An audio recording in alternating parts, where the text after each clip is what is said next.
The death of a young African-American boy in Jim Crow, Mississippi was the inspiration for a major youth movement. Every young person involved in the Mississippi Civil Rights Movement made reference to Emmett Till. Today on The Best of Our Knowledge, we'll hear what was done in the name of Emmett Till.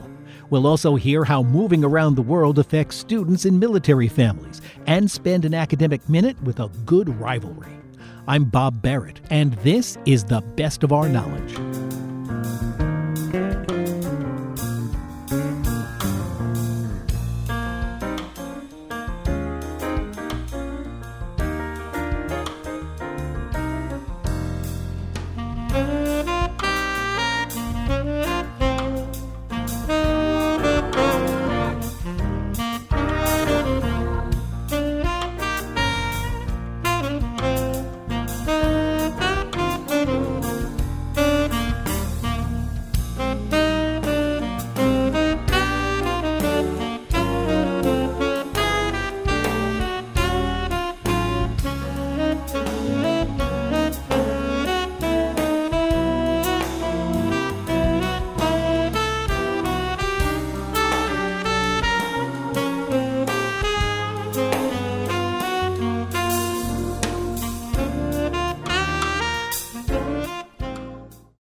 When talking about the civil rights movement in the South, the name Emmett Till is bound to come up. His murder is widely remembered today as one of the most brutal lynchings ever in the U.S. But while Till's death terrorized young African Americans in Mississippi, it also gave them a rallying cry. That's the story Robert H. Mayer tells in his new book, In the Name of Emmett Till, How the Children of the Mississippi Freedom Struggle Showed Us Tomorrow.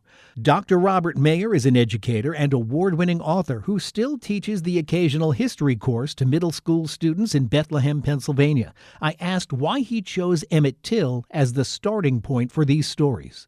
Well, when I began to do my research and reading and watching the interviews that were the foundation for the book, just about every person involved, every young person involved in the Mississippi Civil Rights Movement made reference to Emmett Till as an event that inspired them, that moved them to get involved. And these are people who were probably around the age of Emmett Till or even younger.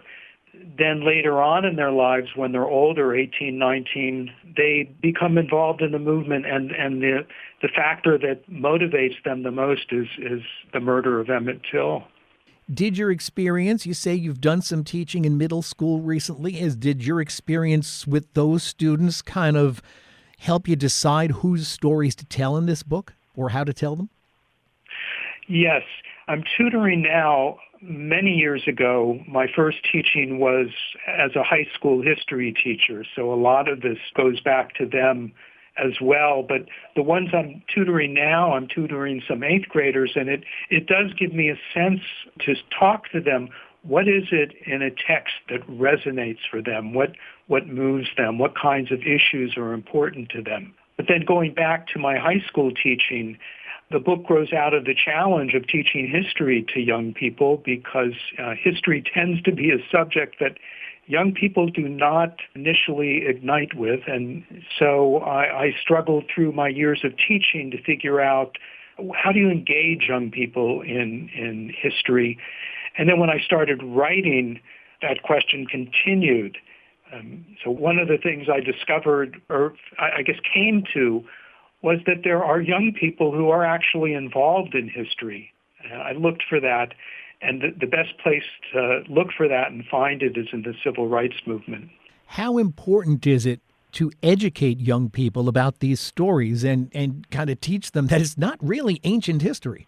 It isn't. And if I were teaching these things, if I were teaching, I taught 9th grade, I would start with the present and connect issues that we're talking about today back to the time of the civil rights movement, but we could move it back even further. You are very open, and you right in the beginning of the book, you say you are going to use the N word in this book, and you're not just going to put N and then a couple of stars after it, you spell it out. How did you come to that decision? It's not easy. but the use of the N-word fits into just the ugly context of Jim Crow America. And one of the things that I don't want to do when I write is to smooth over things. I want the reality to be there. And the reality, the use of that word emphasizes the reality of Jim Crow. Now, I balance that with, and this occurred to me when I was teaching I teach a civil rights course at a college level right now, and some of my students, after we saw a film on the Freedom Rides, and we saw buses being firebombed, people willing to kill people on a bus because of their hatred. And students stayed afterwards, some African-American students stayed afterwards and talked to me about the pain of watching that. And then it occurs to me that a lot of the things we talk about in the course would cause pain. So in making the decision, I have to balance that this is, looking at this word, it should cause pain to all of us, but it's going to cause pain in particular to African-American readers. But on the other hand, it's pretty clear that my students do not also want me to paint a rosy picture where it doesn't exist, tell the reality. After a year, it really is jarring just to see it in print. Yeah, and we should add that it appears always in a quote from somebody who, I guess we could say on the other side of the movement, expressing their views. So it's something, it comes through in quotes. Well, just to get everybody familiar with where you started, tell us a bit about Emmett Till and his story. Sure. And this is one of those stories that causes pain. Emmett Till in 1955 was a 14-year-old boy living in Chicago with his mother, and he begs her to allow him to travel down south to Mississippi, to the Delta, to spend time with his cousins. And she agrees to allow him to do that.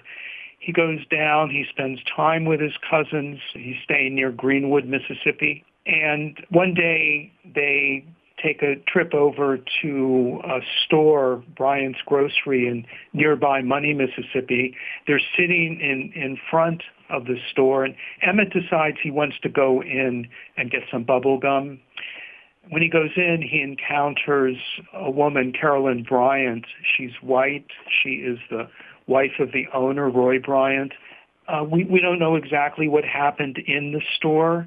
He might have put money directly in her hand and not put it on the counter. He might have left the store saying goodbye and without saying ma'am, and that would have violated both of those things would have violated the code of conduct for African Americans in Jim Crow, Mississippi. So he goes out, and she follows, and she's walking to her car. He lets out a wolf whistle, which is a major violation of that code of conduct. And his cousins know that. They grab him. They take him home. Hopefully it'll pass over, but it doesn't. A couple of nights later, Roy Bryant, Carolyn Bryant's husband, shows up at the house where Emmett's staying. And he and J.W. Millam, his stepbrother, kidnap Emmett. They torture him, they brutally murder him, and they dump his body in the Tallahatchie River. The hero of this story is Emmett's mom, Mrs. Mamie Till Mobley. She has Emmett's body brought back to Chicago for an open casket funeral, and allows a photographer from Jet Magazine to take a picture of Emmett's body. And that picture appears in Jet Magazine and other media for African-American audience. And the entire world now knows what has happened. And now that goes back to the original question. That's where all of these young people find out about Emmett Till. They see it in this medium, most of them making reference to the Jet Magazine picture.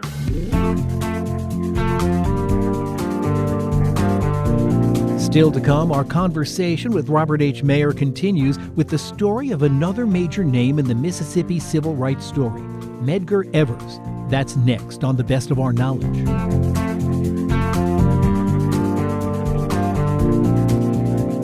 Got any questions or comments about The Best of Our Knowledge? Send them in. Our email address is knowledge@wamc.org.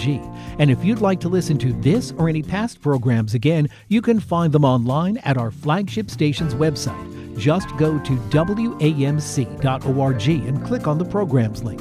And while you're there, subscribe to the Best of Our Knowledge's podcast or download the WAMC radio app to listen on demand anytime, anyplace.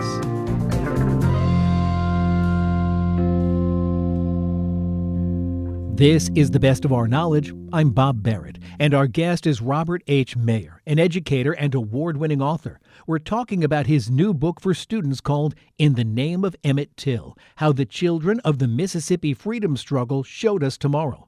Another major figure in the civil rights movement in Mississippi was Medgar Evers, who played a key role in securing the involvement of the NAACP in the effort to publicize and bring justice to the case of Emmett Till. I asked Dr. Mayer to talk about Medgar Evers. Sure. And here I talk from my perspective as a history teacher. I did not teach about Medgar Evers when I was teaching, and I taught a lot of Black history. He's somebody we don't teach, but we need to teach. He was associated with the National Association for the Advancement of Colored People, which before the young people, the SNCC, the Student Nonviolent Coordinating Committee, came in, the NAACP was the militant organization in Mississippi. He was one of those activists who went door to door, meeting everybody, getting everybody enthusiastic, going to meetings, talking to people. And in particular, he organized the youth councils of the NAACP and worked with these young people and inspired these young people. So we don't know him because he wasn't a flamboyant speaker. He worked, individually, but again, he's somebody that I very much want people to know about. And he, of course, was shot in front of his own house on the street.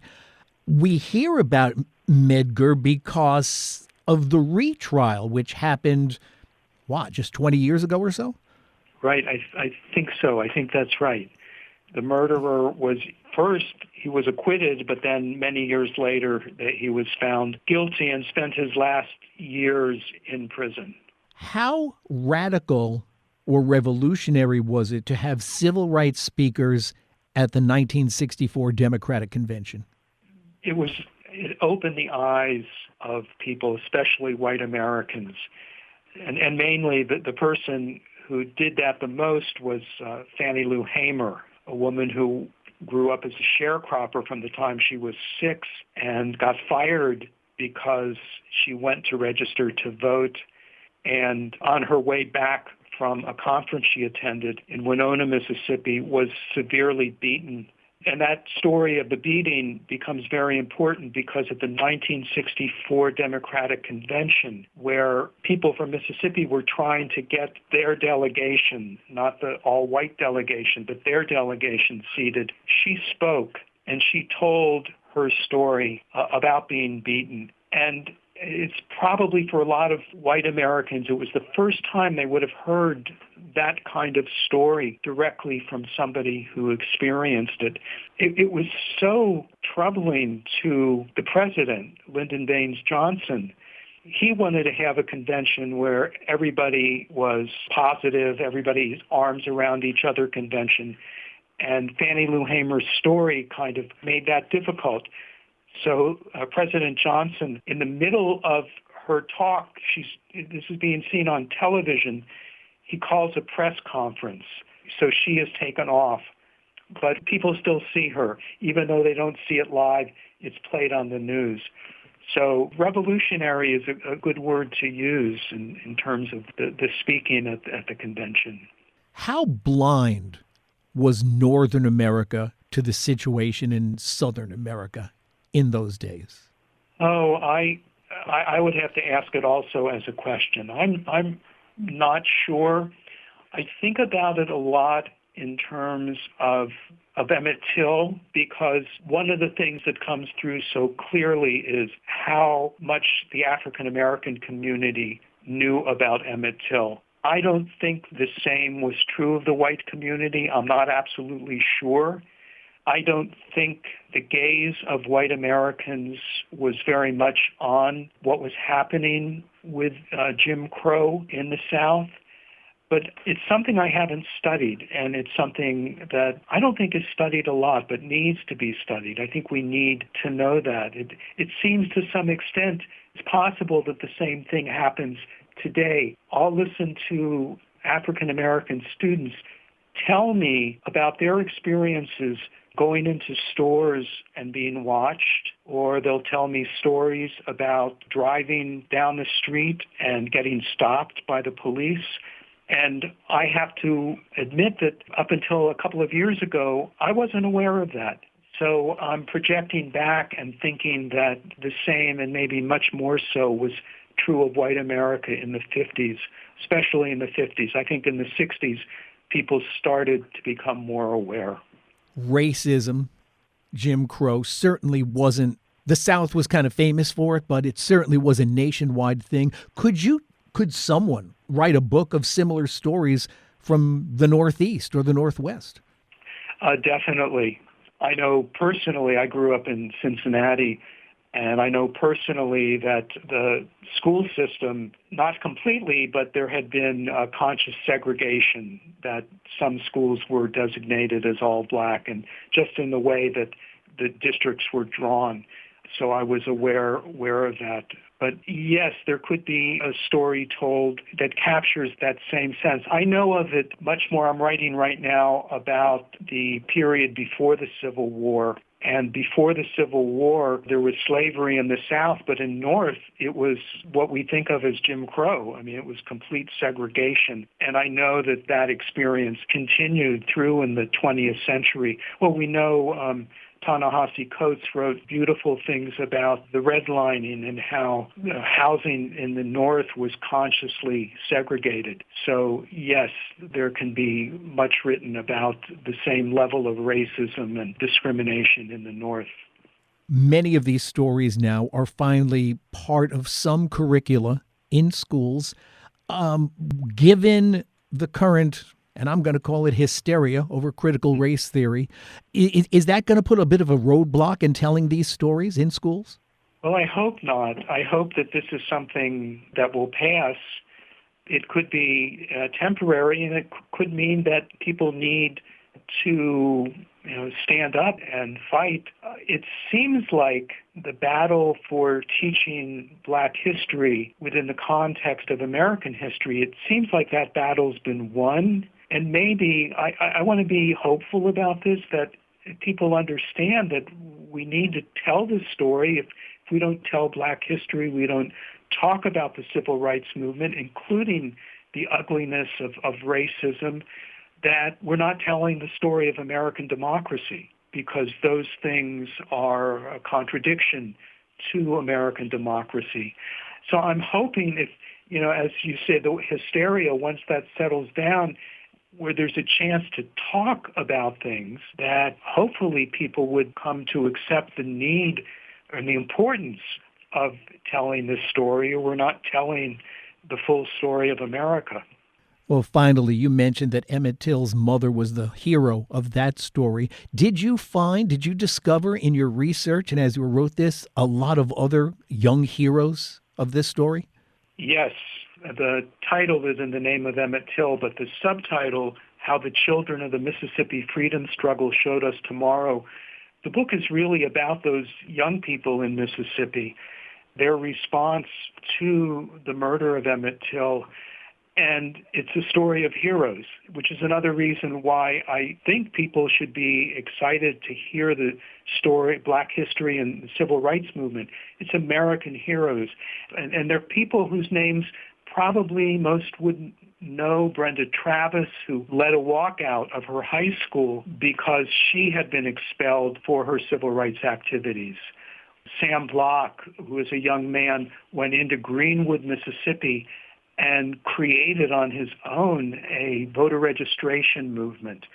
I tell the story of the Ladner sisters, Joyce and Dory Ladner, who got started very early. They started NAACP youth councils when they were, I believe, like 12 and 13, and continued their civil rights activities as they got older, working with Medgar Evers.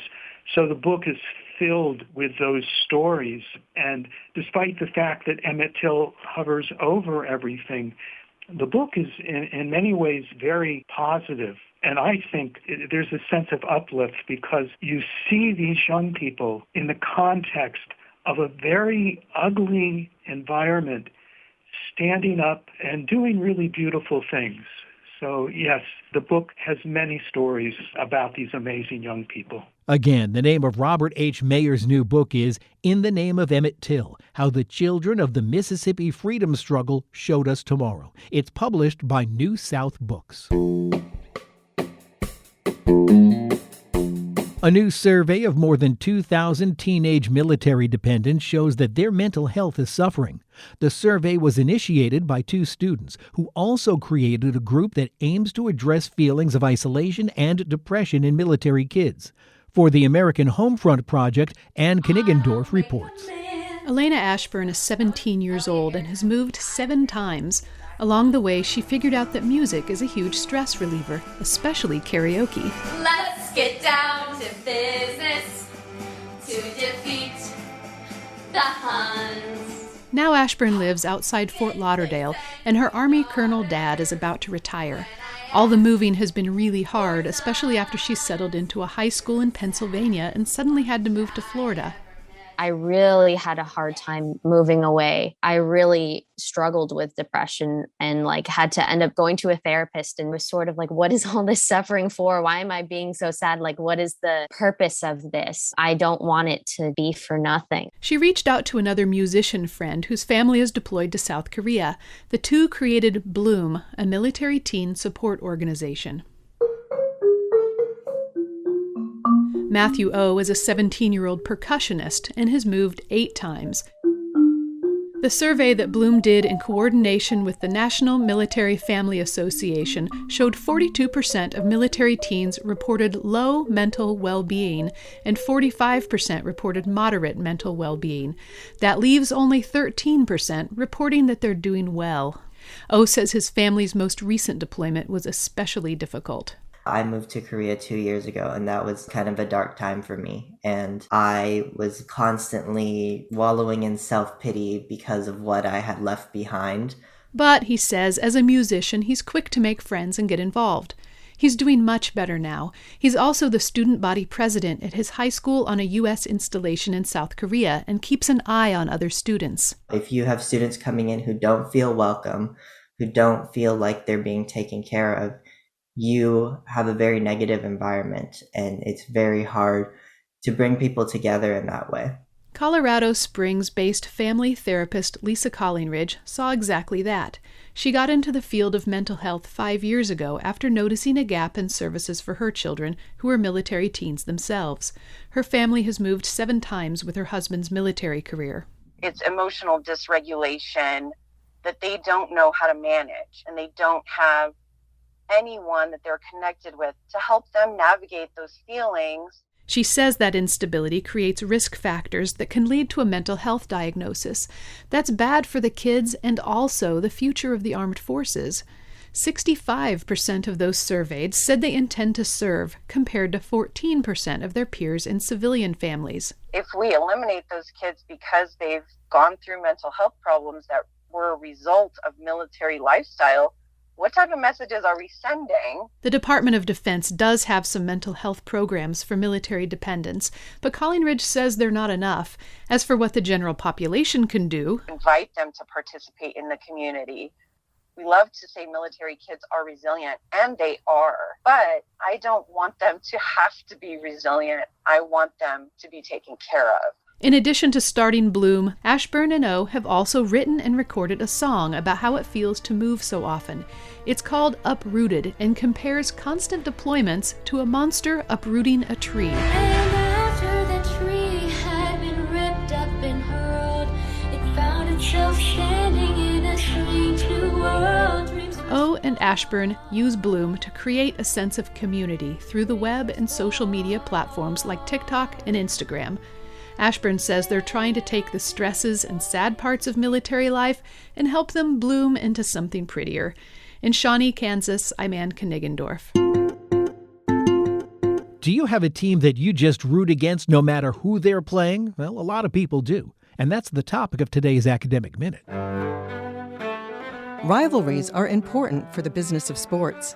I'm Dr. Lynn Pascarella, president of the Association of American Colleges and Universities.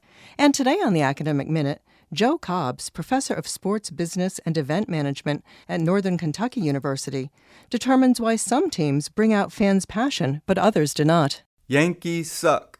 Yankees suck. If you have ever attended a Red Sox baseball game at Fenway Park, you have probably heard this chant from Boston fans, even when the Red Sox opponent is, say, the Tampa Bay Rays and not the New York Yankees. Why do some opponents, such as the Yankees, produce such a rage in fans, while others, such as the Rays, are practically ignored? Understanding the ingredients to rivalry is important because rivals' animosity often translates to peak attention in the form of high ticket sales and broadcast viewership, adding to the riches of the sports investors. This antisocial yet pro-demand dichotomy of rivalry creates a dilemma. We don't want fighting in the bleachers, but we love the drama. Ongoing research from the No Rivalry Project has begun to illuminate a resolution by dissecting the three categories of ingredients that commonly result in fans' perception of rivalry: the conditions of conflict, strong similarities, and deep differences. When perceptions of intergroup rivalry are driven by the conflict condition of competitive parity or strong similarities in value, rivalry can act in a pro-social nature, resulting in respect for the opponent. However, when perceptions of rivalry are driven by the deep differences of disparate values or discrimination by authorities, rivalry often perpetuates antisocial outcomes, such as prejudice toward rival fans, which is further exacerbated when your perceived rival fails to reciprocate your recognition of the rivalry. So the next time you see a baseball game involving the Red Sox and Tampa Bay Rays, keep in mind that the Yankees are also present, if only in the minds of Boston and Tampa Bay fans. That was Joe Cobbs of Northern Kentucky University. You can find this, other segments, and more information about the professors at academicminute.org. The Academic Minute is a production of WAMC, Northeast Public Radio, in partnership with the Association of American Colleges and Universities.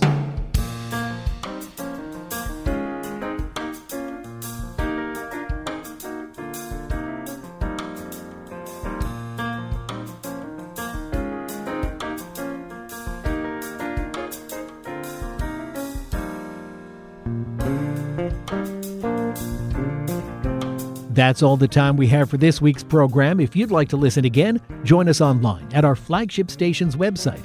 Go to WAMC.org and click on the programs link. While you're there, subscribe to the Best of Our Knowledge's podcast or any of the other WAMC or National Productions podcasts. And if you have any questions or comments about the program, send them in. Our email address is knowledge@WAMC.org. And you can find us on Twitter at TBOO Knowledge. I'm Bob Barrett. Be sure to join us next time for another edition of The Best of Our Knowledge. Bob Barrett is producer of The Best of Our Knowledge. Dr. Alan Chartock is executive producer. The Best of Our Knowledge is a production of WAMC Radio's National Productions, which is solely responsible for its content. Hear more at WAMC.org.